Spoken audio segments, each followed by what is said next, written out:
Now that all the drywall is up, we're mudding and taping the joints and mudding over the screw holes.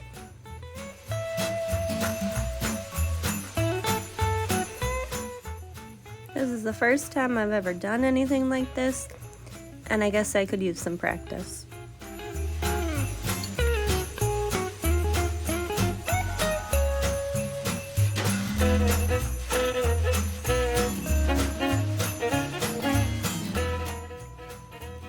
And since today's Christmas, we're making some super fun memories, mudding over these screw holes.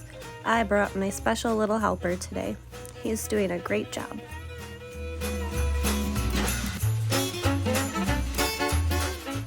This space has come along so far since the first day.